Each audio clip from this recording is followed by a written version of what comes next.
This podcast is protected under the laws of the United States and other countries. Unauthorized duplication, distribution, or exhibition may result in civil liability, criminal prosecution, and the wrath of the tall man. Boy! Hey, let's talk about you, the ID10T community events at ID10T.com, like Russ Stevens, a.k.a. Catbus Russ, who has started a podcast called 90 for Chill, which Russ says is dedicated to movies with a runtime between 74 and 99 minutes, the time frame that I feel is ideal. Russ, I could not agree with you more. That is a fantastic idea.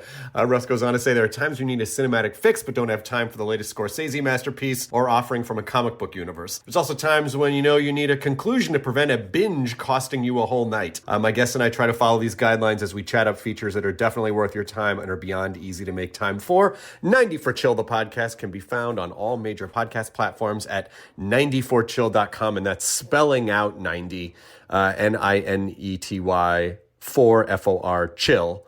So there you go. Thank you so much for sharing, Russ. Really great idea for a podcast. Events at ID10T.com for everyone else.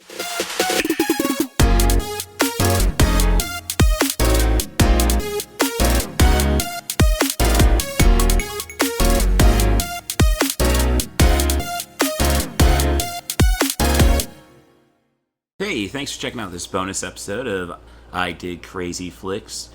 And I suppose this would be a Presents 90 for Chill, the podcast with Catbus Russ. I am your host, Catbus Russ. I'm currently sitting in my hotel room in Indianapolis, out by the airport. It's a bit of a drive to the convention being Indiana Comic Con. Now, I meant to go and record my regular bonus content for the cons, but I hanging out with Gregory Gantham, I guess is how I should be referring to him. I found that, we got high afterwards, so I didn't think I was quite in the position to record a podcast. I really haven't done anything stoned in my life. Just try to calm down, chill out. That's my thing. But fortunately, I was able to record a couple of the panels I was on, or I should say both the panels I was on at Indiana Comic Con. Interesting experience because neither panelist knew they were not the leader. So they came up with the panels and then just had people sign up for them, which I think was probably their intention. But we'll start with my Tron panel with Ron Hernandez. It was a lot of fun, very knowledgeable gentleman, a fellow electronics store corporate employee at some point. So it's a fun conversation about me being somebody who's like my Disney, who thinks Tron looks better than Tron Legacy. That might be some hyperbole, but I digress. And, I'll have to do a little editing to get the few audience comments that we got, but hopefully this will turn out good, and thank you for giving it a chance. Thank you for my Patreon subscribers, patreon.com/IDidCrazyFlicks, who donate $3 a month, meaning 3 tins of cat food, at least for Ava. Maybe we'll get a little more ambitious at some point. Those Patreon subscribers are my friend of the show, Tim Bates. You can see him on the Arena episode, and Arena. That is a fun Sam Jackson movie, though. And former AAW backstage interviewer, The Scoop Staley. And let me thank Sasha Marie Harden for keeping an eye on me, especially away from home. And I hope she's doing the same for everybody else she touched in her life. And I hope she's loving the fuzzy presence of Skimbleshanks, the one-eared angel. Thanks for checking out I Did Crazy Flicks, and on to the show. Little Hand says it's time to rock and roll. Bring the noise. The computer, an extension of the human intellect. The NCOM 511, center of the most calculating intelligence on Earth. Programmed by Master Control to survive by all means. Soon, the ultimate tool will become the ultimate enemy.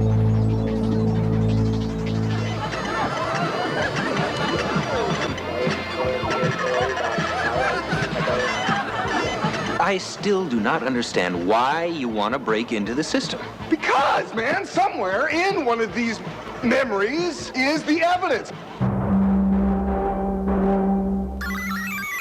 Hey, it's the big master control program everybody's been talking about. Kevin Flynn, computer genius. Taken prisoner and held captive within the digital world of the computer itself.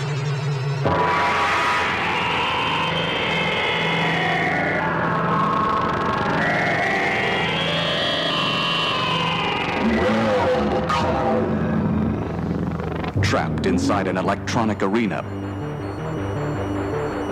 where love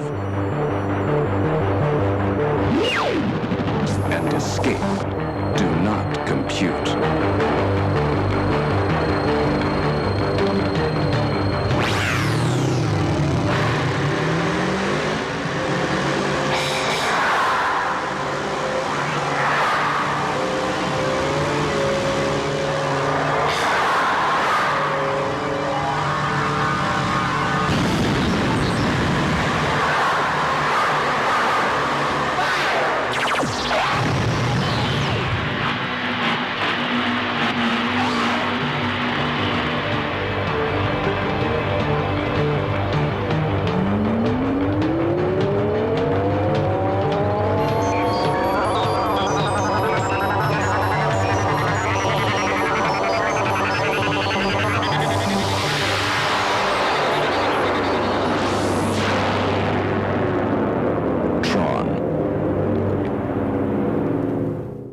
Okay, this way is closed.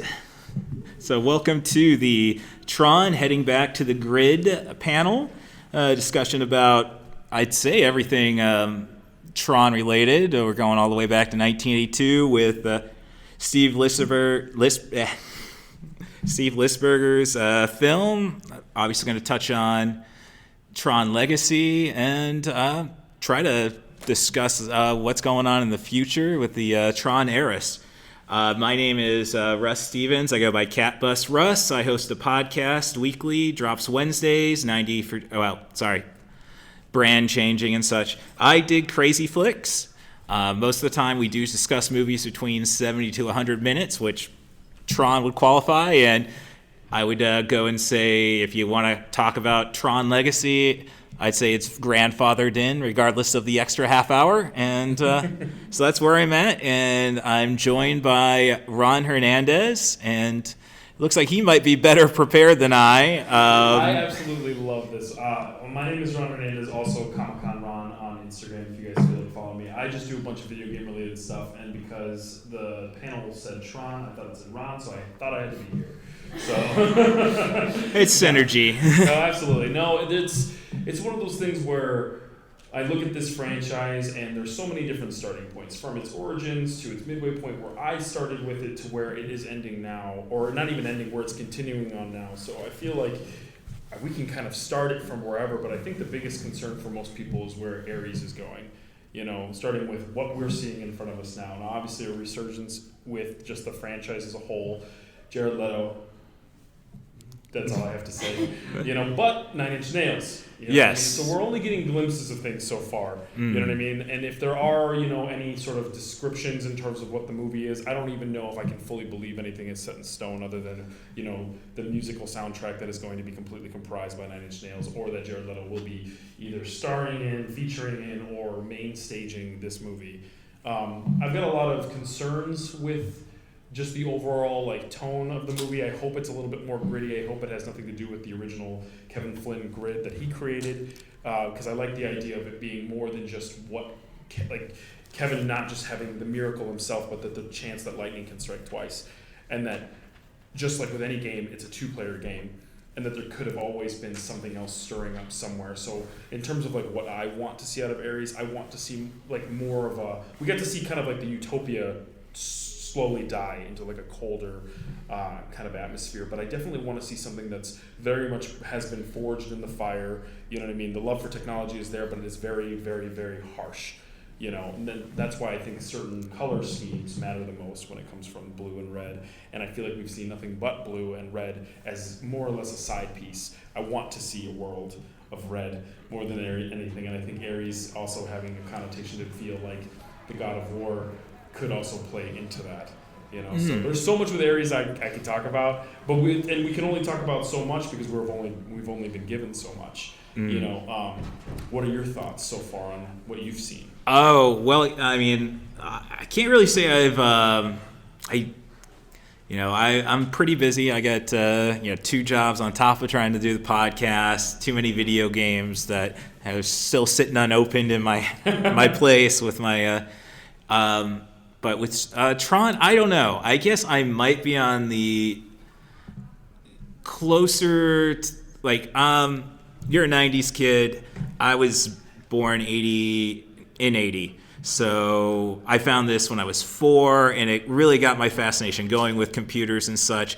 But I still kind of have a Disney part of me, especially in the 80s. I mean, it took a while for VHS to get Tron to where we got to the point where, we're going to make a sequel. And I'd say with the sequel, which I enjoyed, Michael Sheen primarily, Daft Punk, and I like the dude, Flynn becoming the dude in a sense.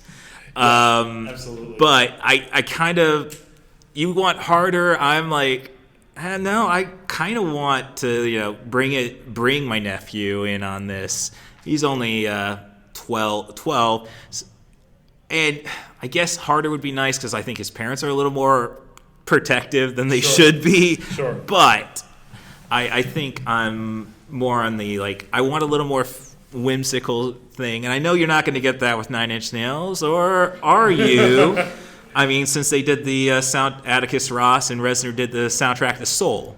So I think I'm more just fascinated on, that's the big thing that draws me in. Jared Leto, I can take him or leave him. I'm a Joker apologist in his behalf. My gosh. Give me the Iyer cut. But 30 Seconds to Mars, no. So I guess we're at 2 different things. I want it to kind of be accessible to everyone because that's how I got introduced to it. It was just for me, it was my mom, fed up with having to sit through Star Wars so many times. I found something that's kind of nerdy. I think he can get into it. So raised on Tron and Flash Gordon outside of Star Wars myself. Absolutely. I guess when I say a little bit more harsher, the way I kind of look at the original grid that Kevin helped create felt, and again, my opinion is only my opinion, but to me it kind of felt almost like an Apple computer where it almost was so synergized with itself. Mm-hmm. You know what I mean? And that outside things didn't typically work. And that's, I guess, what I'm kind of looking for in Ares is the current generation of, PC users like to build these monstrosities, of things with, water cooling, all these extra fans. I work at an electronics store, yeah, so... And I did for some time, too. So it's different from, buying a pre-built, what I mean, to someone who goes in and wants to build a Frankenstein's monster. And I guess that's what I'm kind of looking for, if I could rephrase it, for Ares, where it's not just this synergized, everything flows, you know what I mean? But at the end of the day, if the light turns on, it means it's working, you know what I mean? Don't really look into the science of how we got it to go, and I guess that's kind of what I'm meaning when I say I want it to be a little bit more gritty, because Tron has always felt like a flow up until, obviously the first one with Master CPU, yes. Stopping everything, but still with Clue, it felt like it was still very, very uniform. You know what I mean? All the ships kind of stayed the same. Everything felt like it belonged in this world. I want something to feel outside of that. Oh, that yeah, I could get behind. I think it goes back to the original Tron though, with the fact that you had the entire idea of Flynn going in to that system, and Garrett Hedlund. I don't know. Maybe it was a script on that, but he didn't. His character didn't really seem to be. His motivation was strictly pulling his dad out, and so we didn't get that more rebellious attitude. Like I think we did with Kevin. Kevin going in. So I could see that.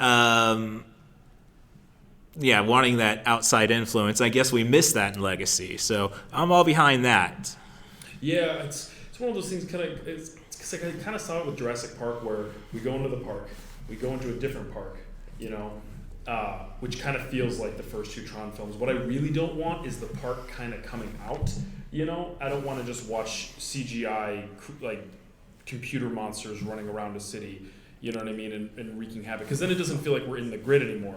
You know what I mean? I feel Sandler kind of ruined that for us. That's what I was going to say. It reminds me of Pixels, and I don't want anything to do with Pixels whatsoever. I do like the nostalgia of it, but I don't want Adam Sandler. I don't want Paul Blart anywhere near it. You know what I mean? I don't want Joe Dirt anywhere near it.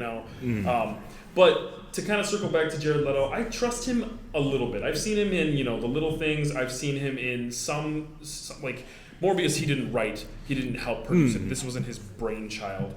We've seen him even in, I'm giving him some credit here going all the way back to American Psycho, but I've seen him even as Paul Allen briefly show me that he can act. Oh no, he's got the Oscar for Dallas Buyers Club. I'm not questioning his ability. It's more of this guy's kind of been seemingly always high on his own supply to begin with, and I don't think he had a real success until Panic Room, I guess. I mean, because Fight Club was not a financial success. Correct. And I feel like even Tron Legacy wasn't, but as no. Yeah, it's if it wasn't for the ride, as you were talking about before here. Yeah, I don't know how the heck we got to a third Ares. Yeah, at all. And big fan of the first two movies, and I haven't gotten around to the show myself. So it's kind of, the ride is pretty much what's sponsoring this. Right. I mean, I loved some Black Cauldron content at Disney, but I'm not going to see that. I will be talking about it at the 1985 movies panel later on. Quick little plug there. Yes. No, it is weird. It is weird because so many of us have grown up either with the original movie or even just the original coin-operated game and have seen this franchise fall to the wayside for the longest time. Right. But then the merch is still so heavily sought after. Like I've seen Alienware Razer mouse pads and like the actual just normal Mamba mice go for like $150. The original Xbox 360 plug-in controller is still going for like $200. Because with a name like Ron, Tron always resonated with me, so I kind of always wanted to embody that. I really got into computers and computer science when I was young. So to see it kind of fall to the wayside, but then still see that there's like a pocket of people that haven't let it go, and then it's almost weird out of all companies that brought it back for it to be Disney and like to give it a second chance. Like where some franchises they won't just let die. There's one that they're willing to like honestly go, you know what, maybe we were a little unfair. Maybe we didn't flesh out the story. The visuals were great for the light cycle, battles, the arena, the disc wars were really cool in that one. But I definitely wanted a little bit more to be fleshed out. But it is interesting though that they are bringing it back. And I'm not trying to, jinx it here and say you guys should take it back. I don't want it. I absolutely want it. Well, it goes back. A conversation I had with my older sister for my podcast last year or so. It's almost like it has to be good because I'm basing that on Frank Miller, Mad Max. Furiosa was a bomb, yes, but everybody overlooks the fact that Fury Road was initially a bomb. If it wasn't so awesome in the Oscar buzz, it would not have gotten there. So that's very promising that we're going to do a third movie when twice there hasn't been money in this project. Correct. So there's clearly somebody at Disney who won't let this die. Won't let this die, but as I say, Fury Road, Furiosa, excellent movies. And if they weren't excellent movies, I don't see why Warner Brothers, especially after shelving Batwoman and Wile E. Coyote, why did they go and spend $250 million on something that's didn't break even? Absolutely. So, just as I say, kind of feels like a vote of confidence in a sense. Yeah, that we're going to get some high art. Just get their opening weekend or. We're not going to see 4.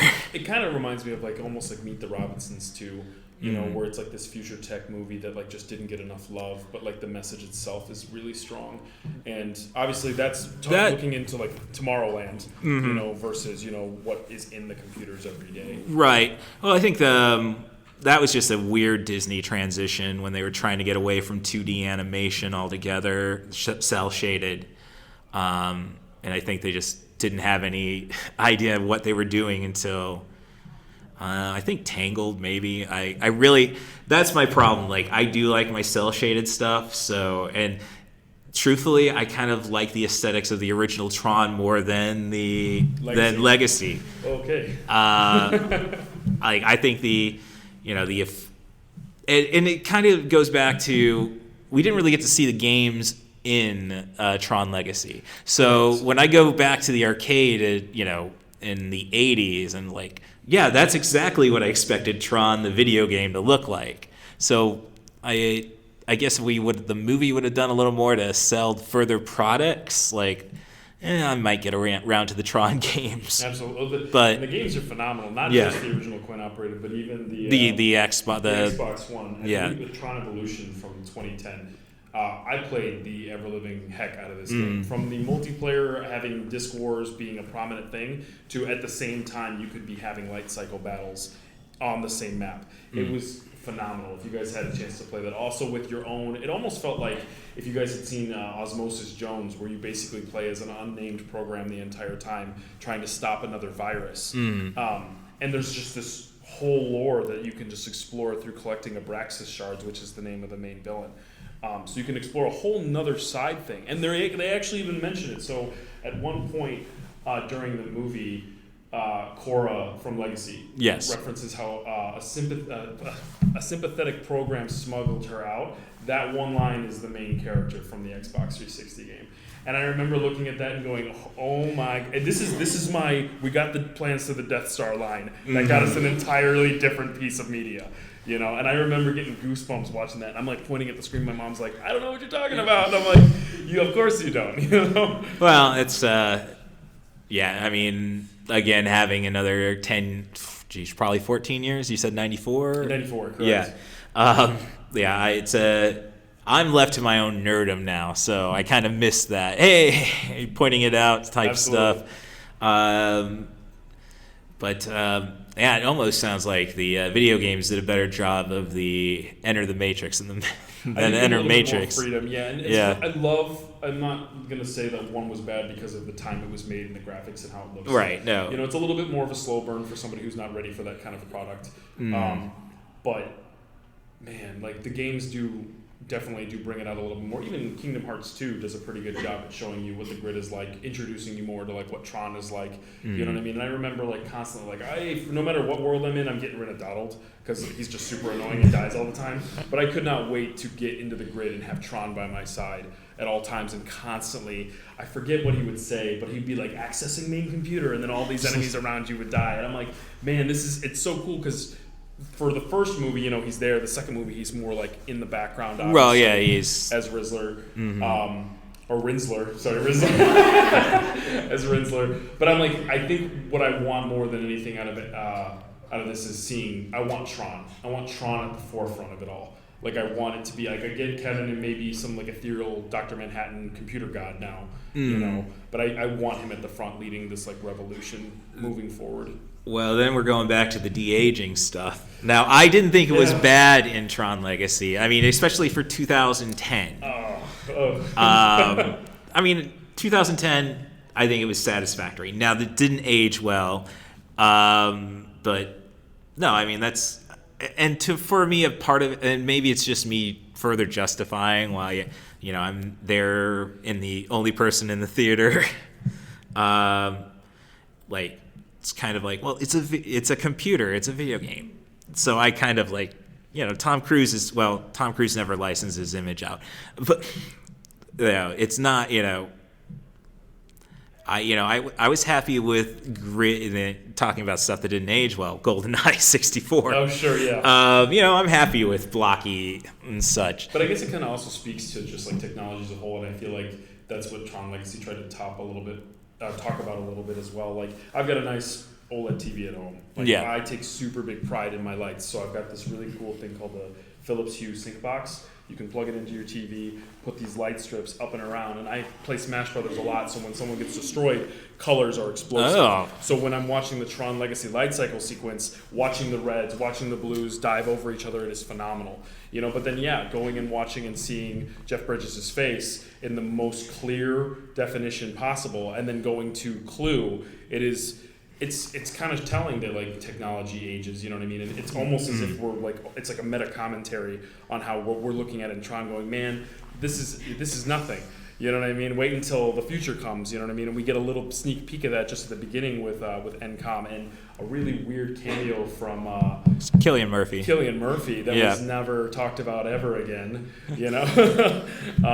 But yeah, I really like the kind of subtle meta commentary it has on like technology will always advance. So by the time you look at this in the future, Ares is going to look awful. True, but but there's certain products that still hold up. I mean, with Star Wars, I'd still say the 1977 still looks as good as 2019. Until George Lucas gets his hands on it again, and then he puts a bunch of stuff in it. That's what I'm saying. You see, as somebody who's tried to get scripts off the ground, it's kind of like no, I'm with Lucas on that. But I'm forgiving of it, I should say. There's no way Han didn't shoot first, and that's why you should see Solo. So they totally justifies it. But when it comes down to that, it's like for me growing up with that, Primitive really by that point in '82, like the next thing was CG, and it was the Golgo 13, the Japanese anime, and that was totally out of place. The next year in '83. But I'm a guy who still thinks the pinnacle of gaming was the Super Nintendo. Like, we're playing for points. I don't get all these cutscenes, and I guess I'm just really into the old arcade vibe of like, I want to beat that score on Space Paranoids. Well, not even that. I want to be at Flynn's more than anything. Like my local Game Crazy kind of reminded me the most because the door even had the GC, you know what I mean? And now the only thing I get close to that is a Dunkin' Donuts with the 2 Ds on the door, you know what I mean? But you'd walk up, you'd see this big light fixture, and the everyday arcade isn't what it is anymore. And, there are some like retro arcades that like to go in to kind of feel that same vibe where you've got nothing but Journey blasting at, full volume with all the lights off, the nice neon carpets. It's a time that, of course, I didn't even get to grow up in, but I'm so nostalgic for and I yearn for more than anything, And I'm hoping that with, this, I'm hoping we get to see some pop-up Flynn's. I would love to see that. I see that for like bookstores every now and then. Fictional bookstores will pop up, at major Comic Cons.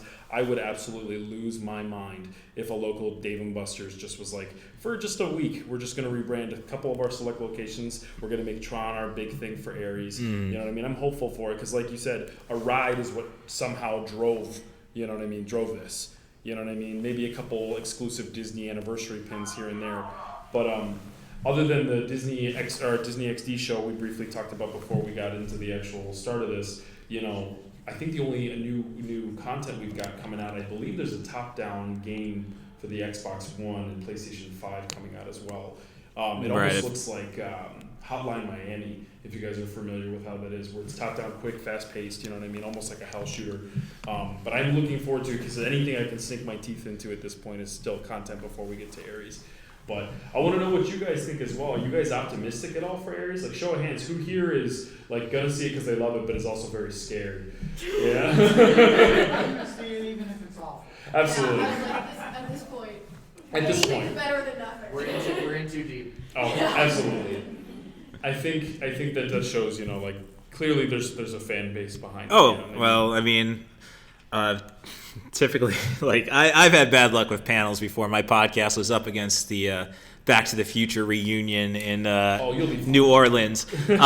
So, this is just nice to see an audience. But I mean, they wouldn't even throw this panel on here if it wasn't Well, and it's funny, like quick behind the scenes for Indiana Comic Con. So somebody else had proposed this panel idea, but didn't show up. I picked it up, because I was like, I want this panel to happen. Russ, you did the same thing, and of course, then we're here, Right, and yeah. the original person isn't. But that just shows that we weren't even. I wasn't gonna just let it slip through, the fans' fingers, and I understand that, like, just like with Tron, like sometimes, they want to kick it off in a certain direction, they just can't, but it's up to us to pick it up and keep moving forward with it. So I think that's the big thing is on us as a fandom is to campaign for it, to talk about it, not to just get in people's faces, but to spread awareness about it, because let me tell you, if you didn't do it by playing the games or by, buying the art books or even seeing the movie more than once, in theaters, you could at least give it to the soundtrack for being absolutely amazing. Yes. And that I could just listen to, we use it upstairs all the time. So if you guys come on Saturday, so my quick plug, we do the video games upstairs. Saturday night for our big Smash tournament, I always use the song Arena that kicks in. You know what I mean? So as I'm like, are you guys ready for Smash Brothers? And then just like, I can't even begin to do a synthesizer sound.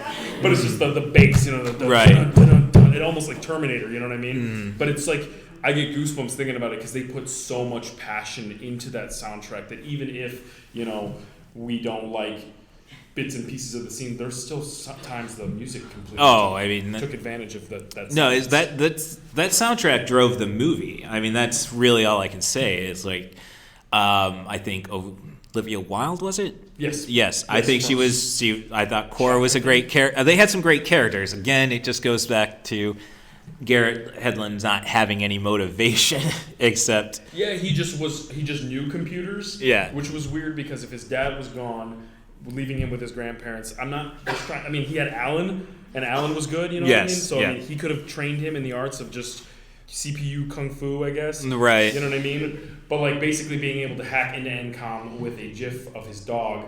You know what I mean? And the entire board staff going, what do we do? Was essentially Iron Man at that press conference, with the Senate, which is like, and this is mine now. So you mean to tell me he had that same kind of technology to just kind of break into a private board meeting for Apple and then walk away scot-free? Well, he was a USC dropout, and that's kind of like, honestly, that should be a watch list, I guess.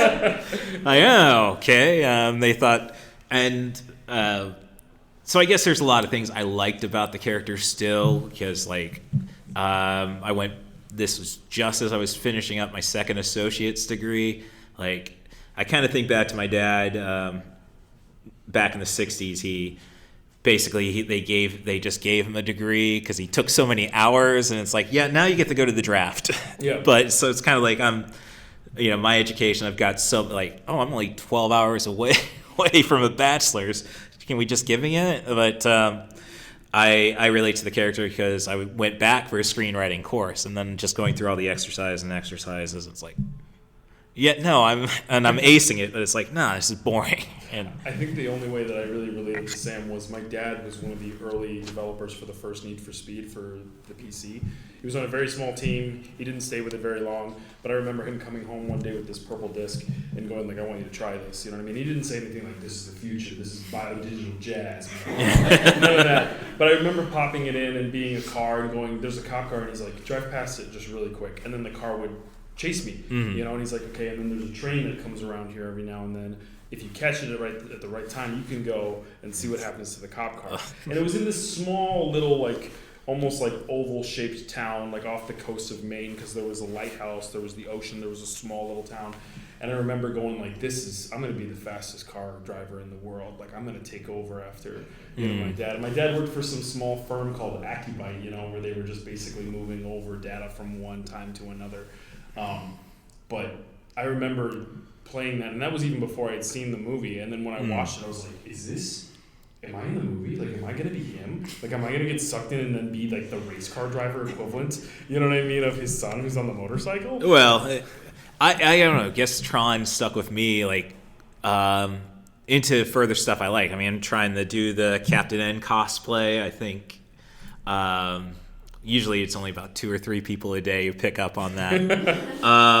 But the entire, like, that is a weird fascination you get. Like, oh yeah, no, I want to get sucked into the video game, and like Captain N's worth a watch. But that's a kid getting sucked into the Nintendo with his dog. So yeah, maybe they should have done maybe that's what we need for the next Tron is a dog. Just shooting it out there. I think moving forward from there, I obviously didn't get, there goes your blaster. Yeah. I think from there, I think the closest thing I got to Tron, and it's obviously a huge, like, we're talking like over here. Stay Alive, that Disney horror movie where if you die in the game, you die. Yeah, with Malcolm. You would be able to tell me because I don't remember too many people other than one guy from Saving Private Ryan was in it briefly. I can't. No, I didn't get around to seeing it. I'm familiar with it. But it has the same kind of tones where it's just like there's a digital world that, is telling a story that also kind of reflects into the real world, and by solving certain things here, you can solve it there. Well, if the pinnacle of that idea, I'd say would be an anime from '98, Serial Experiment Lane, which I have not heard of that one. No. Oh, it's very pathetic, which is the scariest thing. The entire idea of deep fakes and everything, and this is '98 Japan. But that, if you're looking for, if you want a dark cyber world, that's where to go, and it's usually pretty cheap on iTunes right now. So, but yeah, that's, that is, and. It goes kind of so many things, like, I guess, from Tron, like the entire idea of holograms. If you ever watched the show Red Dwarf, of trying to, or the bad Johnny Depp movie Transference, I think it was. Oh my gosh, yeah. The idea of trying to integrate humanity with that. And I guess that's a good thing about the Tron Legacy was Clue was like, I'm not interested in integration. Not at all. I definitely just want to assimilate and go from there. Right. Yeah, there's so many ideas, because in a perfect world we could just do every single one of them and then just pick the one that works. Are you guys? Any of you guys watch Arcane before all the way through? So Victor basically becomes one with this essence. And just to dumb it down, it's like a substance, you know what I mean? And at first he doesn't want to use it for weapons, but then eventually he gets sucked into it and then basically wants to assimilate everybody. And I'm almost curious if that's something I want to have happen with Jeff Bridges' character, where he's been lost in the sauce for too long and realizes that it's just easier to be a computer than to try to help the human race. But then it's like, I'm just spitting out ideas here. Yeah, no worries. Sticks, you heard it here. But at the same time, too, I'm very interested to see what they want to do moving forward. But I do want to see him, like, he was cold, he was distant a little bit because he was lost and he was alone in the first one, and now he's at the pinnacle of alone. He's in the grid as a whole, you know what I mean? So seeing where Jeff Bridges comes back into this one is also something that is very integral to this, not just whether or not, Jared Leto's going to, shit the bed, you know what I mean, or something like that. But I want Jeff to show up with the same gusto that he's had for the characters since, Oh no, Flynn is not that different than the dude when you really go back and look at him. Oh yeah.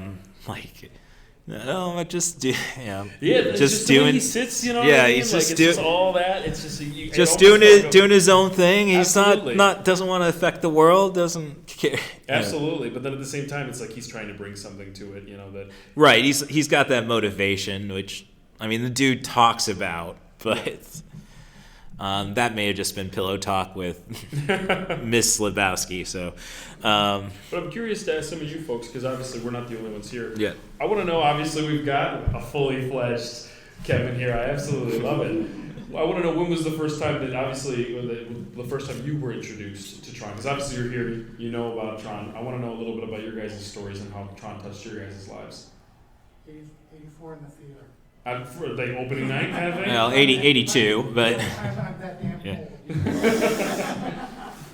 And was able to pick up one of the 20th anniversary DVD. Good one. Before it disappeared from the face of the earth. And followed through with, caught bits and pieces of Uprising on Disney XD, and like I said, saw Legacy in the theater when it came out. As soon as I saw Flynn was back and that kind of costume, it's like, hell yeah. Absolutely. Anybody else got any cool stories about how they were touched by it? Our dad showed us when we were kids. How old were we? I was 8. It came out in 2010, Legacy did, so I would have been 9 at the time. Yeah, so we were like 9 and 6 when it came out, and our parents showed us, and we just immediately were like, whoa, we're a big music family. You still love the soundtrack, I still love the soundtrack. The soundtrack is a big reason of why I like Daft Punk as much as I do, and I'm actually a music major at IUI, and a huge part of the reason why I wanted to start composing music is A, because of video game music, but that movie soundtrack, just that one, was a huge motivation for me, because you were talking about the arena, and I could picture it in my head, and I'm like, that's the coolest thing I've ever heard. I can still even picture, I forget all the song names, but I can picture the song in my head of when Flynn's immediately just taking off on his bike in the very beginning, you know what I mean, as he's going in and out of traffic. Sam Lives, I think that one is. Oh, yeah, exactly, yeah. Favorite one of them. It's so good. No, I remember I think I was in middle school. I was a nerdy little fat Mexican kid. You know what I mean? So a lot of the stuff I liked was very niche, you know, and if I liked it, it was uncool. But I remember for a school project, we needed to integrate music into it or whatever. And I remember everyone was like, you know, you need to put Stronger by Kanye West in this.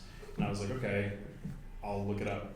And I did not know that the song was not just called Stronger, it was just called Stronger. So when I looked up Harder, Better, Faster, Stronger, I'm like, Kanye West isn't in here at all. And I'm like, this song's awesome, this is a banger. And then from there it was fully, you know, enveloped in Daft Punk. And then when I put that song in the project, all my friends, you know, all my classmates were like, what is this? This isn't even close to it. So then by the time the movie actually came out and I heard it was being fully composed, the hairs on the back of my head, my ears were fully like dialed in, like a hound looking for a bird, you know. I was like, this is gonna be the most amazing thing. And I remember like probably one of my most fond memories for that movie is I had a very close friend of mine's dad was like a huge audiophile. Did not like the original 1980s movie at all, just couldn't stand the coloring. He was all about Future. And I was like, he's a lot of fun, you know what I mean? But he had a really nice TV, a really nice sound system, and then he had like that, you know, make your own popcorn stand with candy and stuff like that. So I had to go to her house for movies, like I couldn't go to my house. And I remember I had bought from Target just the normal, like it was the holographic cover of Tron Legacy, you know, where you go back and forth. And I remember popping it in, and he comes in, you know, talking all mad kinds of crap, being like, oh, this is that Jeff Bridges movie, that Tron one? Yeah, I hate the original. You know what I mean? Like, but then as the movie was on, you know, because he's a dad and he's keeping an eye on his daughter and me, he keeps watching the movie. Next thing you know, he sits down and he's grabbing popcorn and he's watching the whole thing. You know what I mean? And I kid you not, by the end of the movie, I look over and I'm like, is your dad like crying? And he's like, he's got like that single tear dad kind of thing going on. And I'm like, yeah, man. Like, I never disliked him, but I'm glad I made you cry. You know what I mean? I'm glad this movie did it, you know what I mean? And moving forward, you know, he would talk about it like he showed it to me, you know? Yeah. I'm like, bro, are you kidding me? You know what I mean? And then it's like, it's almost as if his whole way of looking at technology changed. You know what I mean? Where he was that closed-circuited person. He didn't want any sort of expansion whatsoever. You know, he was the Apple TV guy. The moment he bought this brick home, he was so proud. You know what I mean? I knew more about his technological advances in his home than I did anybody else in my entire life. Because every time I came home, he wanted to flaunt this new piece of technology. I'm like, well, what does it do for you? You know, when you're not using it, you know, like it's just sitting here and you don't even use it. It almost seems like you want to have it. You know, and now you do, and now you're not using it. And it was me who exposed you to it using this device, which is super funny. Oh, I actually, when you were going through all that and bringing up your project with the Daft Punk song, it kind of makes me go back to my stint in multimedia. And we had a project like, compose some kind of short little song, and it was like I took.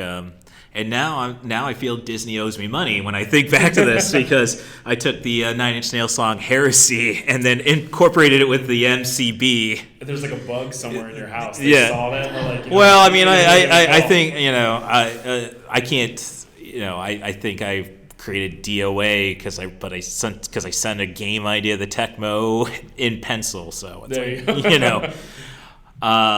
So it's it's fun because we all have seem to have the uncle that has, like, I had a uncle who'd like fascinated by his movie collection.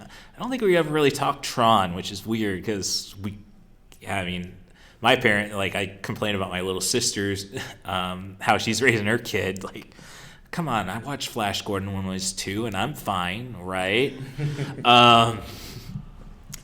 But it's I had an uncle who would just like create his own video catalog of everything, and this in his collection, and you're looking through it, and then you get a big, basically advert for Stripes. Like, hey, can I watch? No, you can't. So it's those moments though when you get to kind of introduce something to somebody.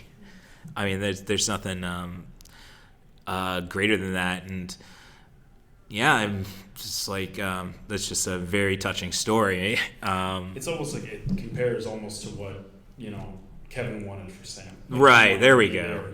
To introduce him to the grid and show him that it wasn't just him leaving these random nights. I want to show you something that is going to blow your mind. Mm-hmm. And I think that's not even just with computers. I'm sure everybody's got something that they want to share with somebody they love, and they want them to. You want it to break reality for them. Like when I used to sell TVs at Best Buy, the thing I would always say was, I want to ruin the movies for you. The TV I want you to buy is going to be the TV that you have every day. You only go to the movies every now and then, and I want you to be that guy that goes, I don't want to see it if it's not an IMAX. Like laser projector, I'm good. I want the individual light emitting diodes here. I don't want any of that. So it's super funny that everybody's kind of got that kind of story with somebody, I would hope, or at least if they haven't had the ability to share with somebody something that they are really proud of. Not that you had to create it, but something that you find, passion in. And I feel like no, you should. You should be proud of your fan. I mean, that's the big thing. You should always be proud of your fandom. Absolutely. Even still with this, there was only 3 or 4 people when we first started. You know what I mean? And we've got plenty of people now that all share the love for this. And it's very much up to us to keep this franchise alive. So we have to see that movie. We need to have. I mean, I'm not just saying inflate the numbers and buy a bunch of tickets and but go take somebody, expose them to this, show them that the original, show them the legacy, and then show them hey, now that you're excited, guess what you get to share with me moving forward. Also, I want tanks. I don't know why. Space Paranoid. Yeah. We didn't have paranoids in Legacy. At all. You know what I mean? And I played through the game, and I'm like, man, there's so many just full-on tank sequences where you're just destroying stuff. You are a force to be reckoned with. You know what I mean? And I never got any of that. So that's what I'm saying, too. I want some, crazy explosions every now and then. You know what I mean? It could be crazy what you can do. And obviously, the only thing I can refer to in terms of pixelated explosions is pixels, and I hate that I have to circle back to that. Where I'm they did some things visually. Just get yourself a better TV and watch the Star Wars prequels. You can see the pixels there.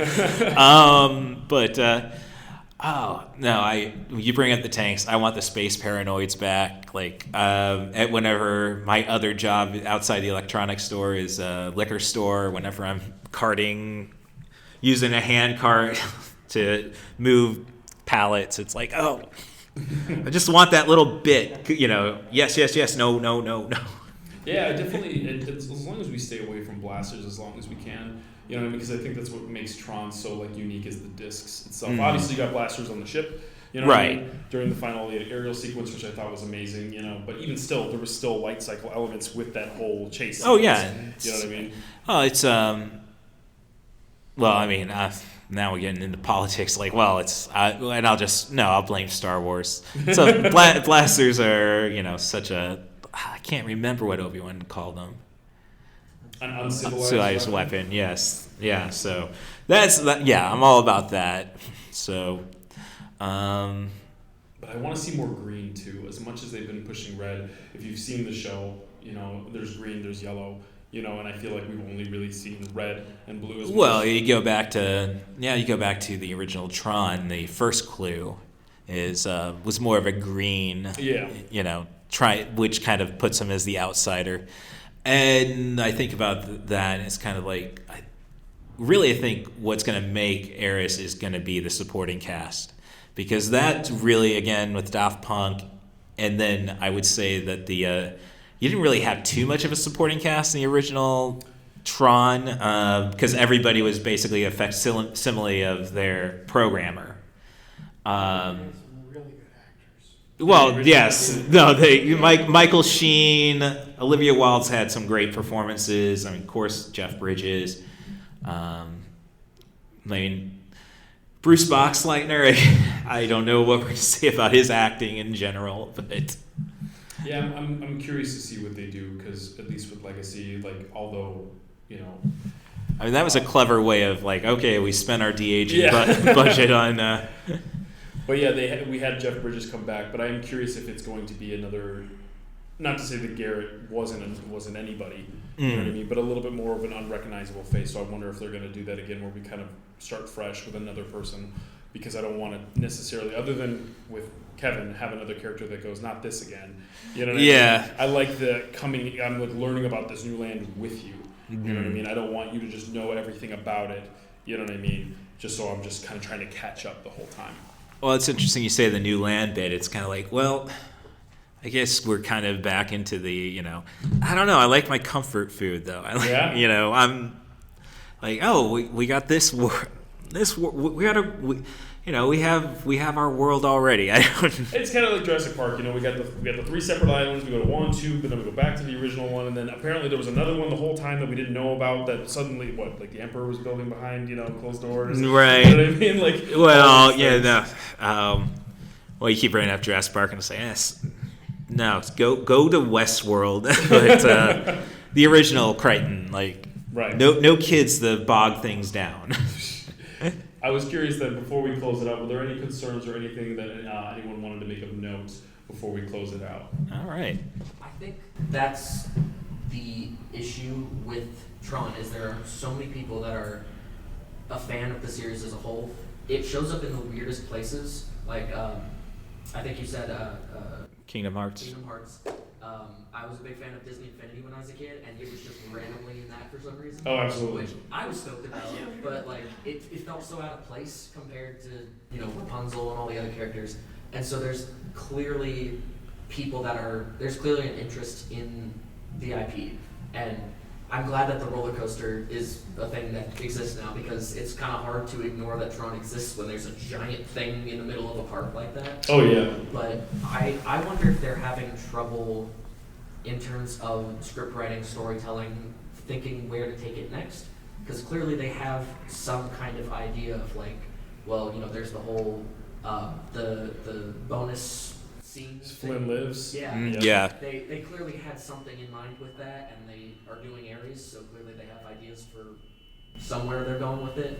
But in my mind, the biggest draw about Tron, both the old movie and Legacy, is the aesthetics of it, is the visuals and the vibe that you get when you watch it, and the soundtrack, and then that the story is just there to complement it in my mind. So when they do Ares, if they don't have, not that they need Daft Punk, like there are composers that can surprise you out there. So 9 Inch Nails, man, I'll give it a shot. Well, I'd say let Trent go and get the score made, and then you make the movie around that. Right. But you gotta wonder, like, are they trying to find a way to make Tron 3 happen because they want Tron 3, or do they have an idea where they're like, this needs to exist, Well, we'll find out October 25th. Yeah. Or at least speculated. I know I saw one other hand. Yeah, it was some, like he was saying, the vibe of Tron is so different. It's created a legacy from generation to generation. In '82, I went and saw it in the theater, and we had the video games, we had the toys, we had it, and it was just so different than Star Wars or anything else that was out at the time. And it was Disney, and so even the video game in the arcade had Disney on it, and so it was something that our parents trusted that my aunt could take me to go see. Mm-hmm. And so it put itself into a niche of the family entertainment that some of the others at the time, Logan's Run, even and some of those types of things didn't necessarily match into. I took my son to see Legacy. He was within 8 days of the same age I was when I saw it in '82.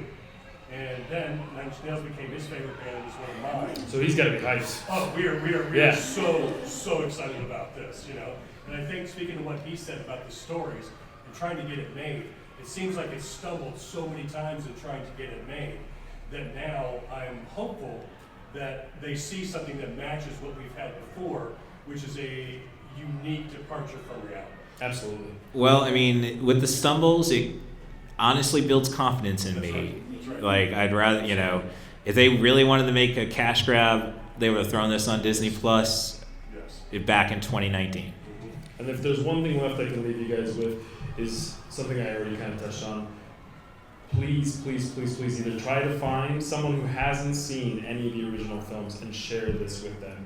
Try to see if we can build a little bit more, so that way if we do have a panel like this next year, I can see twice as many faces. I'm not going to challenge you to find an entire 9 Inch Nails album that you like, but maybe find a song, and then from there, see if you can find, like some sort of audio similarities when you go and see the film and go, hey, I kind of hear a little bit of this song in this scene here.